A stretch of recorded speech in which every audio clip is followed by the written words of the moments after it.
Hello everyone, welcome back to SR education. तो दशम श्रेणी पिला बा छात्र छात्री गोटे खुशी खबर आसी जाइए जहाँकि वर्तमान जो मानकर दशम श्रेणी होइछि जो माने 2025-26 शिक्षा वर्ष रे दशम श्रेणी रे पढ़ुछंती से मानक पई रहिछि गोटे बहुत बड़ खुशी खबर।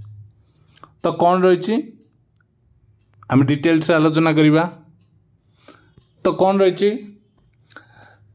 कि जो भली तुम माने देखिछ विगत वर्ष मानक आमर दशम श्रेणी पे क्लास चली ता भीतर गोटे नुआ प्रयास आरंभ करिछु आमे जहाँकि दशम श्रेणी 2025-26 शिक्षा वर्ष पे गोटे न्यू बैच लॉन्च करा जाउछि जहाँकि आसंता काली जून 1 रे ही लॉन्च होबो। केबे?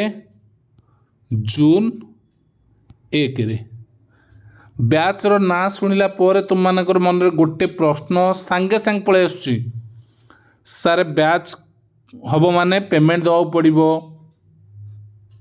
पैसा दे कि जॉइन करियो पड़िबो। तो प्रथम रो क्लियर कर दउची जहाँ भी बैच होची कोनोसी पैसा नहीं, फ्री रे जॉइन हबो। फ्री रे जॉइन हबो किंतु समस्ते जॉइन करि परिबे नाही,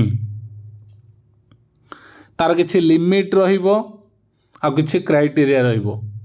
बैच विषय रे मु डिटेल्स रे जेतेबेले खाली बैच लॉन्च हबो बैच रो ना ता सहित कोन रहिबो डिटेल्स रे सेइथरे तुमको कुहाई जीवो। ठीक अछि। तो को माने बैच पे इंटरेस्टेड अच्छो वर्तमान ठो बा एक्साइटेड अच्छो कमेंट करिवो निहाती। तो न्यू बैच रे कोन कोन सब रहिबो तुमरो सेटा मु किछि मात्रा एटी कहि देथिबी, बाकी तुमे किछि हिंट्स जानि थिबो आउ किछि जिंस तुम माने बैच लॉन्च होला पर जानिबो। ठीक अछि।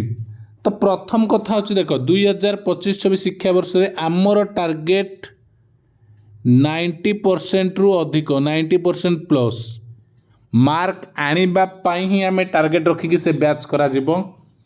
आ से बैच रो लिमिट किछि रहिबो। अन्य मानक पई जेमति क्लास प्रोवाइड होछि हबो तुम माने पाई परिबो, किंतु बैच पई स्पेशली रहिबो बहुत किछि। कोन रहिबो स्पेशल बैच पई? बैच रे तुमको डाउट क्लियर क्लास मिलिबो। डाउट क्लियर केमिति? लाइव रे पूरा लाइव रे तुम भाव क्वेश्चन कमेंट करके करिबो ना, तुमको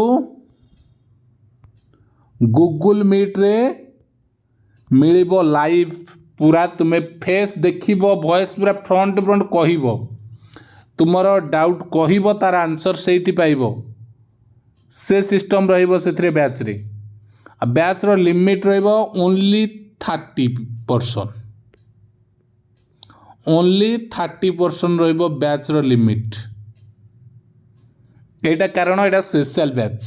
ओके 30 जदि पॉसिबिलिटी हैला अधिक पिला इंटरेस्टेड रहिले ताले 50 जाए जाई पारे पिला मानको इंटरेस्ट को देखिकी, नचेत मिनिमम हमर 30 दरकार। ठीक अछि। केमिति जॉइन करिवो कोन करिवो से तो अछि, किंतु तुमको गोटे लिंक दिया जिवो वर्तमान हमर डिस्क्रिप्शन बॉक्स रे, जो लिंक को जाके समस्त डाटा फिलअप करिवो। जो माने बैच रे इंटरेस्टेड अच्छो जेते बेले जो पिला माने आग लिंक फिलअप करिवे से मानको गोटे एग्जाम होबार अछि से विषय रे कहबी, किंतु जो माने आग जॉइन करिया चाहउचंती से लिंक रे जाके निजर डाटा को फिलअप करिबा को पड़िबो। आउ गोटे कथा रहिछि आसंता काली जून 1 रे हमर गोटे एग्जाम रहिछि। ऑल ओडिशा बेस रे गोटे एग्जाम रहिबो। ऑल ओडिशा रे जो माने 10th क्लास रे वर्तमान हेछि। तो कौन रहिबो एग्जाम?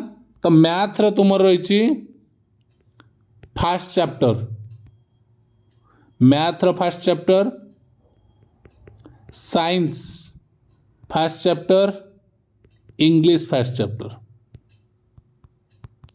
तीनिटा।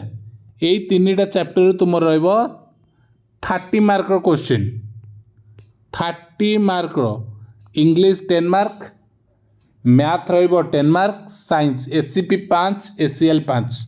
तो 30 मार्क एग्जाम हम काली दिन 10टा बेले 10 AM रे तुमको दिज्व एग्जाम, 10 AM रु 11 AM पर्यंत एग्जाम रहिबो।